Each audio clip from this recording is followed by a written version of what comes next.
Pria ini diam-diam mengetahui kalau istrinya sudah berubah. Dari kejauhan, dia melihat sang istri tertawa akrab dengan seorang pria asing di pantai. Dadanya langsung terasa sesak, tapi dia memilih diam.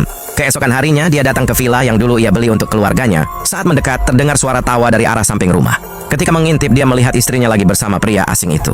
Pemandangan itu begitu menyakitkan, membuatnya berbalik pergi dengan hati hancur. Di jalan asing yang ia lewati sendirian, rasa bersalah terus menghantui. Hingga akhirnya dia kembali lagi untuk mencari penjelasan. Namun langkahnya terhenti ketika melihat pria asing keluar rumah bersama putrinya. Saat itu hatinya seperti ditusuk, perasaan bersalah langsung menjerat, membuatnya tak berani masuk. Hari berikutnya, ia memberanikan diri masuk ke rumah. Tapi sang istri tak ada. Yang ia temukan hanyalah kamar putranya, penuh coretan tinggi badan di dinding, dan foto-foto kebahagiaan yang selama ini ia lewatkan. Dia baru sadar terlalu sibuk mengejar karir hingga melupakan keluarganya sendiri. Ketika istrinya pulang bersama anak mereka, ia hanya bisa bersembunyi, menjadi pengecut di rumah yang dulu ia perjuangkan.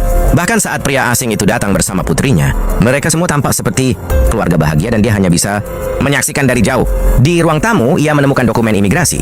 Ternyata istrinya berencana memulai hidup baru bersama pria itu.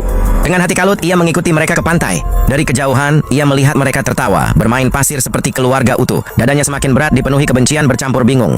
Ia lalu menyelidiki pria asing itu.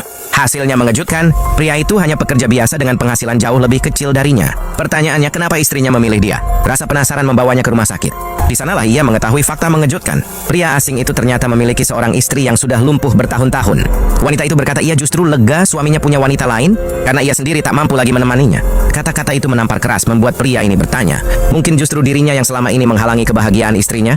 Namun sebelum sempat merenung lebih lama, ia mendengar kabar mengejutkan. Anak lelaki dari rumah itu dibawa ke rumah sakit. Dengan panik ia bergegas ke sana, hanya untuk melihat pria asing itu berlari terengah-engah, bahkan kakinya terluka parah demi menyelamatkan anaknya. Saat itu barulah ia benar-benar paham, putranya dekat dengan pria itu bukan tanpa alasan.